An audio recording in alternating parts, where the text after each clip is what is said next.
another Ebola outbreak in the heart of Africa. This latest strain has got governments and health agencies on the back foot. We look at how it's been spreading and if enough is being done to contain and treat the disease. I'm Hazem Sika, and today's Newsmaker is the Ebola outbreak.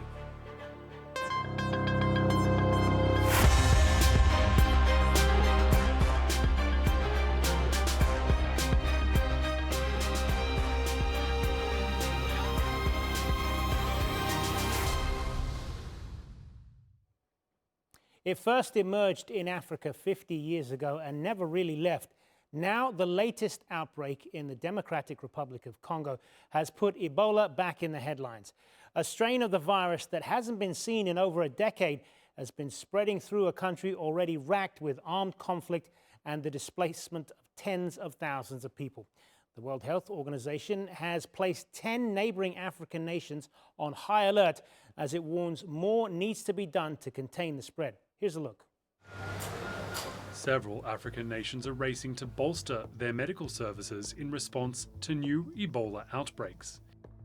Eastern parts of the Democratic Republic of the Congo have been hit the hardest, with smaller outbreaks in Uganda.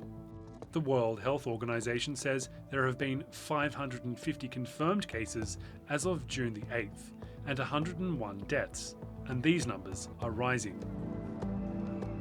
This Ebola outbreak is driven by a rare variant of the disease, known as the Bundabujo variant, which has no approved treatment or vaccine, though several candidates are under development. The threat is made worse by political instability and violence in eastern DRC. Motorbike convoys carrying WHO workers in the DRC travel from town to town, trying to raise awareness and combat misinformation about the disease. We, our partners and the government alone cannot stop the disease because it starts in the community, and it is in the community that it must be stopped. In Kenya, panic escalated into protest. One man was shot in a confrontation with police in protests against a US-funded quarantine facility under construction. The facility was intended to treat American citizens suspected of being infected from neighbouring countries in the region. But Kenya has no known cases of Ebola, nor any recorded cases in the past. Kenya's High Court issued an order to temporarily stop construction, but protesters still demand answers. They want to kill us. Why are they forcefully bringing us Ebola? Was someone paid to bring that Ebola? We don't want Ebola, and we will continue protesting until the facility is not established. Even if they build it, we will go in there and burn it. At the start of June, US Secretary of State Marco Rubio pledged to re-engage in a global vaccine alliance in light of the latest outbreak after the Trump administration pulled funding for it last year. Ebola is not an airborne disease like influenza or COVID-19. It spreads through direct physical contact with infected people and their bodily fluids, including dead bodies during burial processes, or touching of infected surfaces. There are also several known animal carriers, such as bats, gorillas, and several other primates. Despite its relatively slow transmission rate compared to other diseases, once infected, symptoms worsen rapidly, damaging blood vessels and leading to multiple organ failure and internal bleeding. Up to 90% of those infected in some previous outbreaks have died.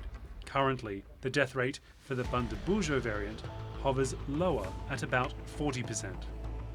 Getting aid into the region is a problem, as Uganda shut its border with neighbouring DRC. But amid the concern in an orphanage in the DRC, there is hope. Today we have the joy of presenting to you the 5 children here whom we want to discharge today, because after 2 samples the results came back negative. For us, they are considered cured. For the countries currently affected, the aim is to increase the number of recoveries among those infected. Well, joining me now from Geneva is spokesperson for the World Health Organization, Tarik Jasarevic. Thanks very much for being with us. So right now, how would you assess the international response to this, and is it keeping pace with the spread of the virus? Well, the international response is being put in place as we speak. There are Ebola treatment centers being established. There are laboratories being set up in the zone of the epicenter of the outbreak. There is work on contact tracing. There is also work on surveillance. But again, we are still behind the outbreak, and we are trying to catch up as we are trying to establish all the transmission chains and try to understand basically who is infected and who are people who have been exposed to this disease. And this is really the basic public health measures that have to be put in place if we want to stop this outbreak. You said that you are behind the outbreak at this point. Just expand on that a little bit. Why is that? Well, it took some time to identify what was the cause of this outbreak. This is Ituri province in northern eastern part of Democratic Republic of the Congo. High density, high movement of population area with lots of insecurity. And Bundibugyo virus, that is a part of a family of Ebola viruses, presents symptoms that can be symptoms of some other diseases. And the local laboratory did not have enough of testing capacity to test for this particular virus. So it took some time. In the meantime, the virus has spread to various places, and we are now catching up, trying really to get to know where all the transmission chains are and try to break them. Right now, we are at about 60%, 65% of contact tracing objective, and we should be at 90%. So this is how we really indicate where we are in catching up with the outbreak. But we are supporting the local health authorities who are leading the response, and we really have to say this. It's the Ministry of Health of Democratic Republic of the Congo that is leading this response with support from WHO and other partners. They have experience. They had previous Ebola outbreaks, and we hope that we will be able to end this outbreak at some point, but it will get worse before it gets better. And what's different about this particular strain, the Bundibugyo virus, I believe it's called, and should we be worried? Well, Bundibugyo virus is a form of Ebola disease. It's not more fatal than other forms of disease. It is known a virus as well. We documented 2 previous outbreaks with this virus. What is different is that for Bundibugyo virus, we don't have licensed treatments nor vaccines. This is being looked at. There are some candidate vaccines, candidate treatments. That's the work that is ongoing. But while we are waiting to get there, we really need to do basic public health measures. And that is, again, knowing who is infected, providing clinical care to those who are infected. Because if people get early to treatment centers, their chances for survival are much higher. And also then making sure that those people who are infected do not infect other people. And this is really some basic public health measures that we need now to put in place. For this, we really need a full cooperation and engagement of local community. And that therefore, the really establishing this trust between Ministry of Health and other partners and local community is the key. Good to talk to you, Tarik Jasarevic from the World Health Organization. Thanks very much for being with us. So joining me now to talk more about this from Nairobi, founder of Willow Health Media, Dr. Mercy Korir, and from Abuja, the board chair of the Foundation for Innovative New Diagnostics, Dr. Ayoade Alakija, and from Stellenbosch, South Africa, the Pro-Vice Chancellor at Stellenbosch University and a pioneer in the genomic surveillance of infectious diseases, Tulio de Oliveira. Good to have you all with us. So, Dr. Mercy Korir, if I could start with you, will the current travel bans, in your assessment, the ones that are in place right now, be effective in containing this spread? Thank you, and thank you for having me here, Hazam. So, like even other public health experts have said, travel bans don't necessarily do so much to contain the spread, because what it does is limit people, limit travel, and in doing that, it limits even the supplies and the response that would be there to support the outbreak. So it doesn't really go so much to support the outbreak. What would actually do well for such an outbreak is immediate public health countermeasures, especially for this kind of species of Ebola that doesn't have any known treatment. And what do we mean by this? Proper community health promoters, community health workers to be able to identify early on, prompt medical care for those who have been exposed, and proper isolation and quarantine for those who've been suspected or for those who've been exposed to the Ebola virus. That is actually what would go a long way in containing, as opposed to blocking everyone and making sure people are not moving in and out. Because what it does is just to isolate those who are already suffering with the outbreak instead of supporting as much as possible. And Dr. Ayoade Alakija, when an Ebola outbreak like this is declared, what are the biggest challenges, do you think, that are facing the local systems on the ground right now, particularly in a country like the Democratic Republic of Congo? Well, thank you very much. The biggest challenge, really, for all of us across the continent, but particularly right now for DRC, is the fact that the health systems are already weak, and also that we don't have, as Dr. Mercy just said earlier, we don't have the necessarily the tools at the ground level, at ground zero.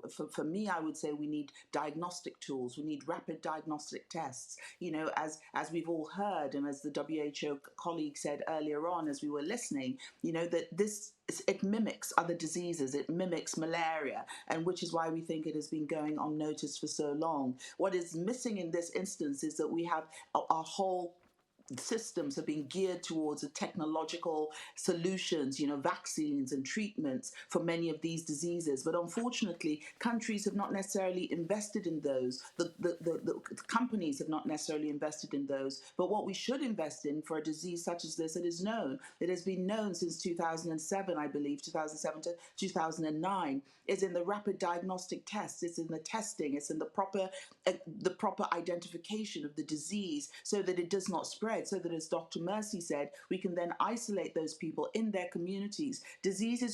Outbreaks are stopped in the communities in which they start. If they're not stopped, they then become epidemics and outbreaks, and that is how we then get to a pandemic. We're not saying this is a pandemic potential, but we're saying that we do need the diagnostic capability, and we need to roll that out really quickly, as opposed to focusing on, is there a vaccine out there that may be ready in 9 months' time? We don't have 9 months. We don't have 6 months. We don't even have 2 months. We need to contain this now, and I'm pleased that this is a very much Africa-led response with colleagues from all over Africa, Africa CDC and international partners, including ourselves at FIND, working with them to contain this before it gets out of hand. Tulio de Oliveira, what's your assessment of this particular outbreak? And is there anything about this strain of it that concerns you? Okay, yeah, thank you, and good afternoon to all your viewers. Yeah, so I think that the main thing that concerns us, is not just the strain of the virus. Yeah, the strain of the virus, to be honest, tend to be less aggressive than the classic Ebola lineages. So that's not the very big problem. What is the very big problem is that this is happening in a region that is a very, very poor region, with very limited resources, So, for example, that region, the northeast of the Democratic Republic of Congo, it has been in conflict for close to a decade, The health system, it is very weak. And the population, it is kind of traumatized from not only diseases, but in fighting and poverty. So the main thing that we have to do as a community of African scientists, as a global community in global health, is to give all the supported needs to people on the ground.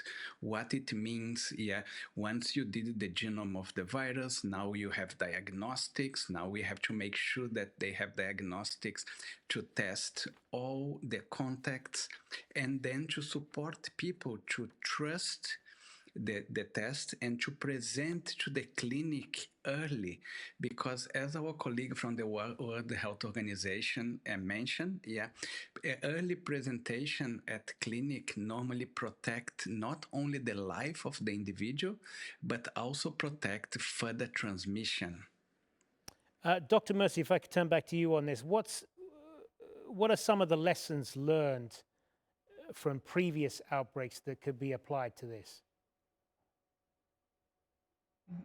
I think one of the lessons is prompt response, in that once the community has identified that there's something that here that is abnormal, that there is immediate early response and coming together of all the partners, like Dr. Alakija said, to support that community in containing the virus. So being able to quickly respond and be able to contain is quite important.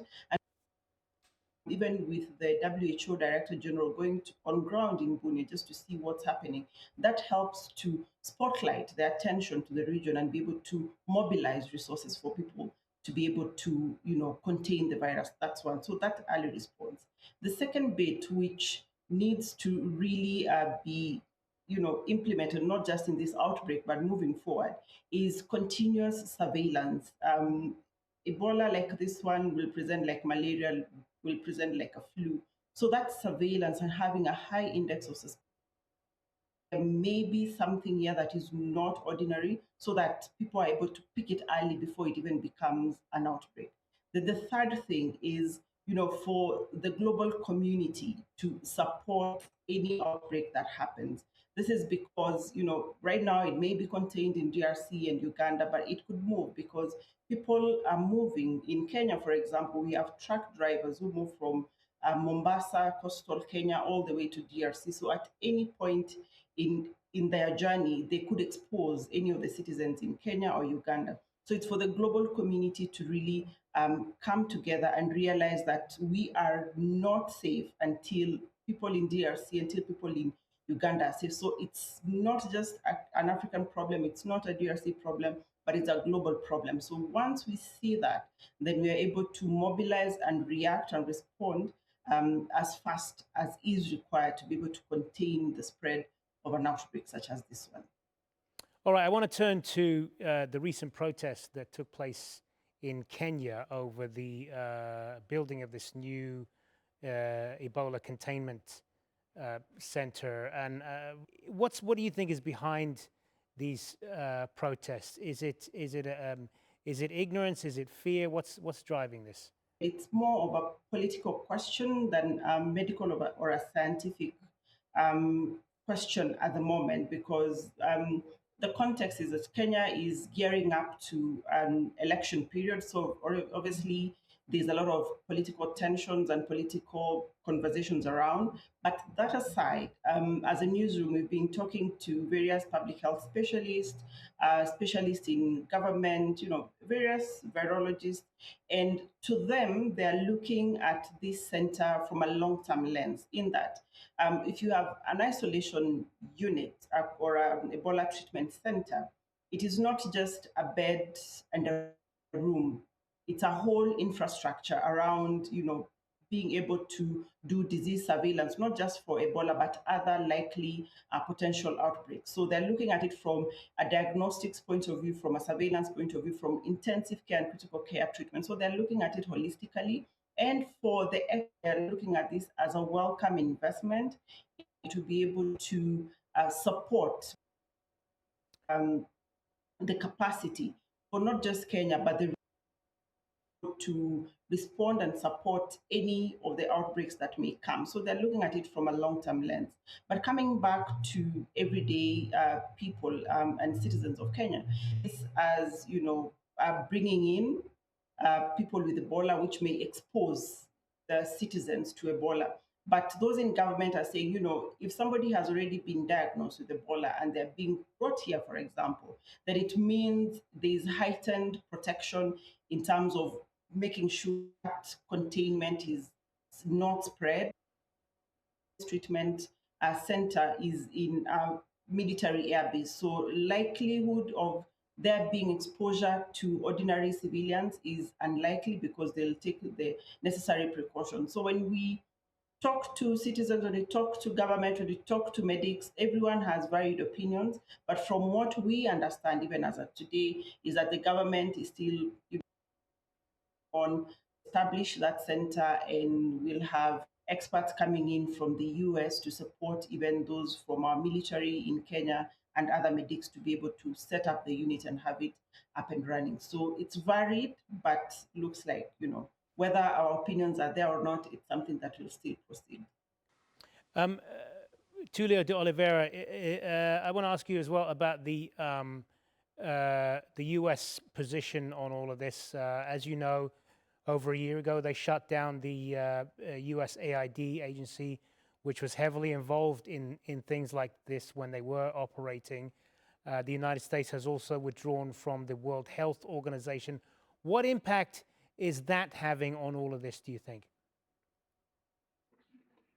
Yeah, thank you. Yeah, that of course it is having a very large impact, not only in the Ebola, but in general in global health. Yeah, the United States of America, it were the biggest funder of the World Health Organization and also of a lot of the health delivery programs in Africa. Of course, that it is still to the interest, yeah, to continuous funding. Yeah, for example, we learn very well with COVID that the viruses do not respect borders, even if you try to put very severe restrictions. Yeah. So what we really hope, yeah, is that this is a wake-up call to the American decision makers, yeah, about supporting global health.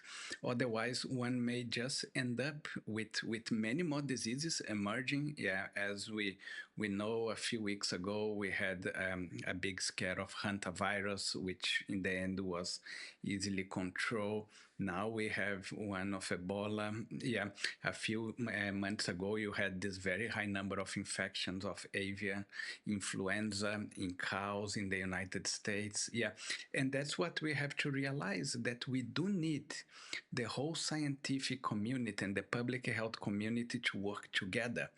And what is happening now by the United States of America, taking out a lot of the funding from global health, is that we're going to end up seeing more epidemics. Yeah, and these epidemics may spread further. So we really hope that this is a wake-up call to they come back and think more global, because that's quite important. And as you highlighted, yeah, a lot of time they also going to get backslash, yeah, such what's happened in Kenya on trying to put a base for American treatment, yeah. And the United States of America, as we want or not, is very well technologically advanced, yeah, and they could use the resources and the technology to help the globe. And I really hope that they move in that direction with this Ebola scare. All right. Dr. Ayoade, do you see glimmers of hope in all of this? Because we should, of course, point out that people have been treated for Ebola and they have survived. And it does seem like things are moving in the right direction now. So do you see reasons to be optimistic here? There is always hope, and one must always have hope.